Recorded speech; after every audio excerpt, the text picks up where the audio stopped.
It's, I'm not even sure what day it is. Wednesday, I think. 1st of July. So I'm out trying to sort out these guards still. Yeah.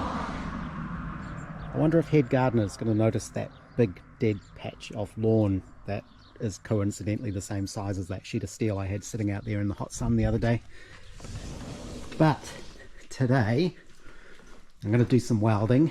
My hands are a bit better, and there was some comments in the last film, last couple of films, useful comments, not all of them are useful I've found, but about whether or not I can shrink the edge of one of these and get it to pull in. So I'm going to try it on my first messed up attempt and we'll see what happens. I'll do that a bit later.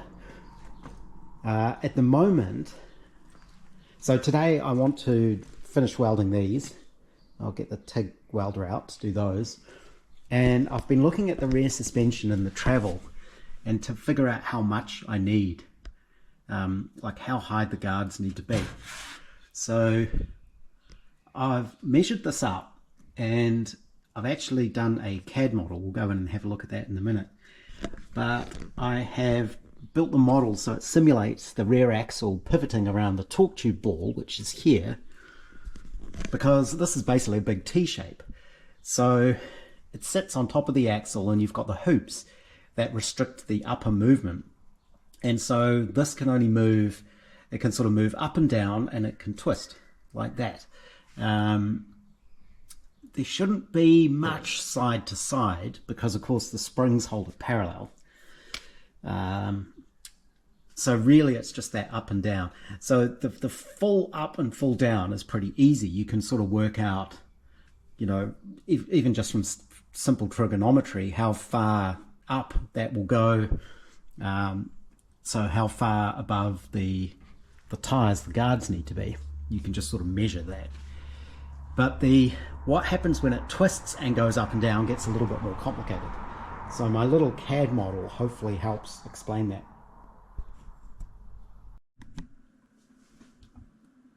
One day I should figure out how to do a proper screen capture of this and then edit that into the film, but I'm a bit too lazy. But this is my CAD model of the rear suspension, and you can see this is effectively the rear axle and torque tube pivoting around its ball joint, and these are the hoops and the chassis that constrains the axle. And so what I can do is obviously rotate this around and have a look, and by playing with the different angles here you can manipulate the model. Obviously that's way too far, but by playing with the numbers I can adjust where the wheels are based on how the suspension is traveling.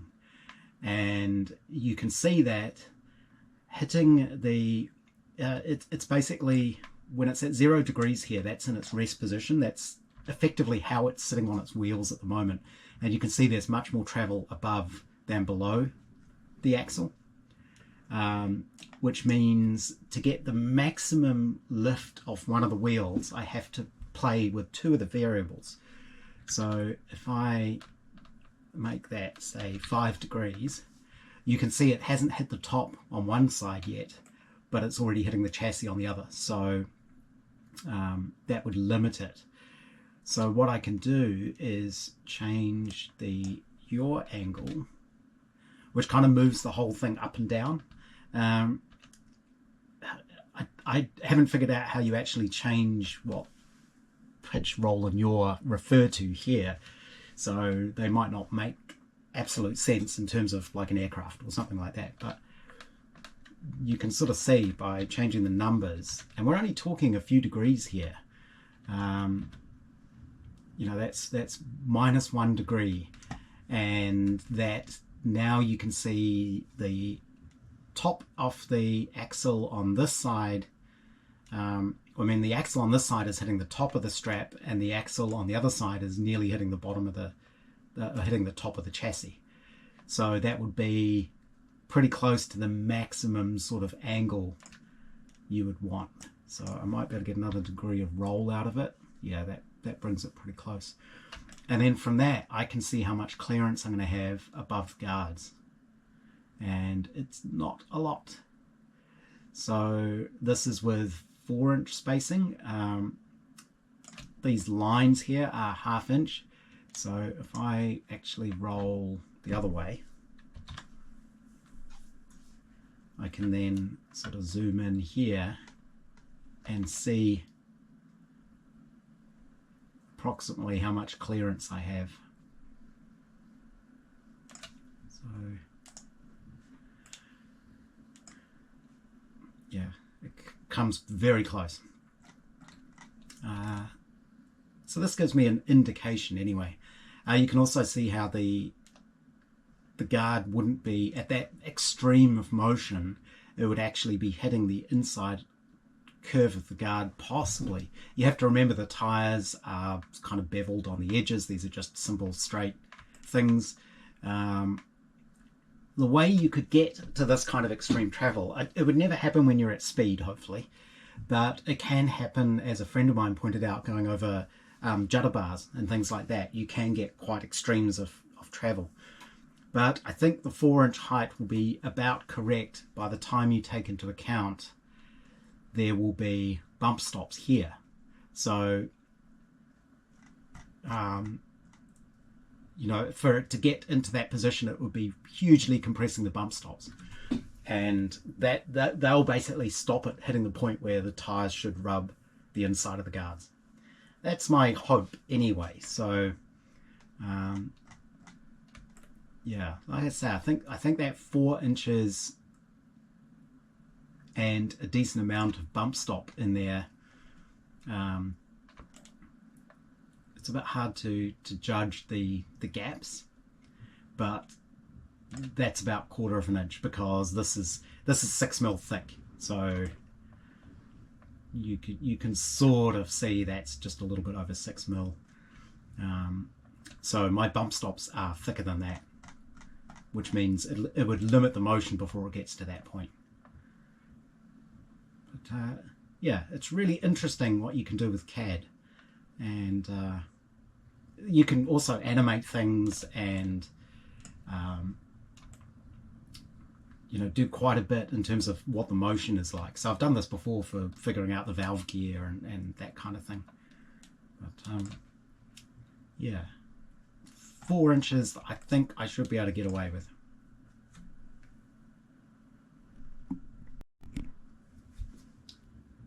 And this is what I mean by doing little animations. You can do what's called a motion study, and you plot on a timeline what the angles need to be, and then you can just play it back and it'll show you what that motion looks like.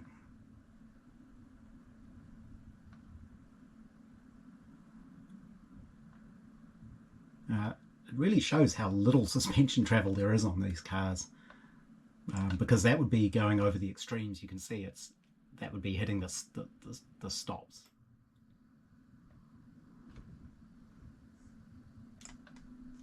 But, yeah, interesting. So I think I can get away with 4-inch clearance, maybe 4.5.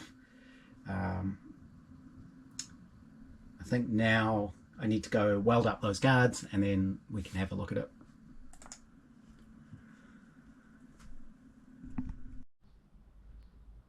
A couple of people asked in the comments about whether or not I could make the radius of this smaller by shrinking this edge, and I really don't know. I suspect what will happen is it'll warp it rather than just pull it in, but since this is my test one, we can actually try it and see what happens. If I measure, I can measure across there point to point, and then I'll do a few passes on the shrinker and see what it ends up being. So, hard, a bit difficult with one hand, but it's about 33 inches at the moment. I'll get a proper measurement and write it on there and see what it does, because I'm quite interested to know as well. This genuinely surprises me. I've done just one pass along that edge, and if you measure across now, it's 1/2 inch shorter. So it's now 32.5 inches. So I'm going to do another pass and see if it shrinks up even more. So the target radius I would need is, I can't remember,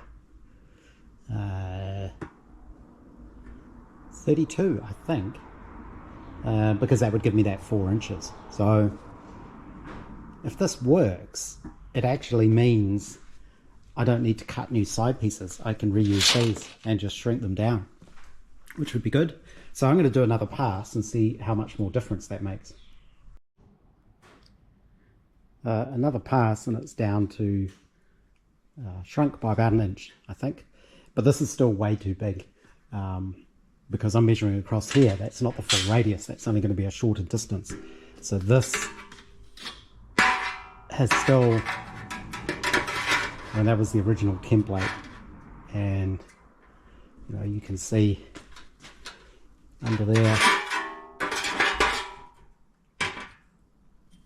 you'd have to shrink it probably another inch to get to what this is, and I think it's probably just easier to make new ones, because now that I've got the front ones correct and I know the height and I've got my gauge, if I want to do guards which are say 1 inch higher, I know I just need to move these points out about 1 inch or 1.5 inches, and that'll give me the right shape. And this radius is far less than what I had before. So I think now that I've got a good fixed starting point that I know is correct, it's easier to adjust to the rears to that than try and work with what I've got. It would just take so much shrinking on that edge. But it did work. It did pull it in, and it hasn't distorted it too much. If anything, it's made that flatter, which is good. So yeah, I think it'll be easier to make them from scratch and adjust the sizes I need to. It's been a few hours of welding, and the guards are fully welded now. And I also, because I'm just a very amateur welder, I did say these were easy welds. What I meant was, compared to doing the aluminium welding, the steel is much easier, but I still find it difficult, especially with something like this, where I have to have it up on the bench and you have to keep stopping because you have to keep repositioning it because it's curved. And that's just so stop and start. If you manage to contaminate the tungsten, you have to stop. When you run out of wire, you have to stop. When your vision starts going a bit cross-eyed, you have to stop. When you fall off your chair, you have to stop.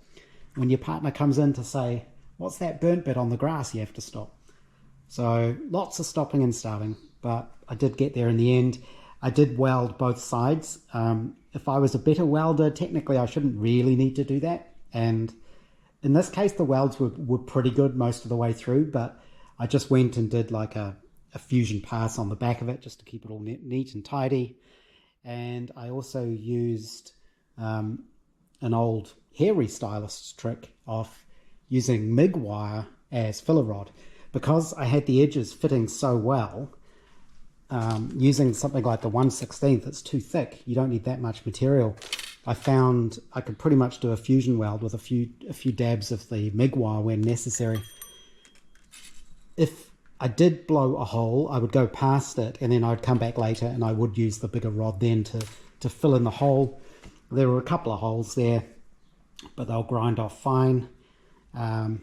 Should need minimal grinding, and I think I did a much better job on these than I did on my Austin 7 guards, because I remember when I did these, I don't think I had the fit quite as good.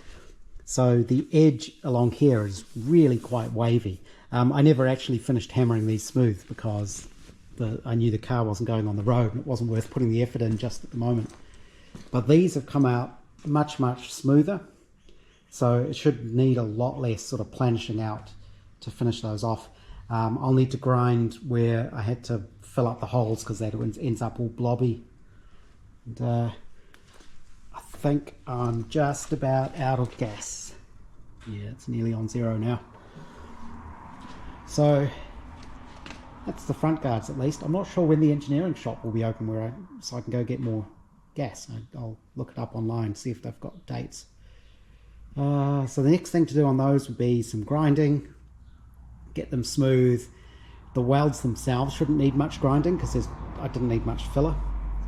And then I'll sort of planish everything smooth on my little T-dolly there and trim them. I haven't done any grinding yet, but I did wire brush them just to get rid of the heat marks. Makes it a bit easier to see what those are going to look like. I think that one's sitting just a fraction low, but that gives the idea. And I think at the rear I am going to have to sit it up higher, probably an inch, maybe an inch and a half. So that's sitting on a 4-inch block there, but to compensate I'll make the radius bigger. And the other thing that occurred to me is I could maybe make the side slightly fatter. I think if I made it 1/2 inch deeper, it's not going to be too noticeably different, but it will fill in the gap between the tyre and the guard a little bit better. I think I might be able to get away with that. It's, again, it's a matter of trying it and seeing. But, no, I'm really pleased with how the front ones come out. Yeah, you definitely need a lot more clearance at the back than the front. So I'm not sure how they managed to get away with it on these period cars, because that's very close there. Yeah, you can see at the back it is higher. Definitely.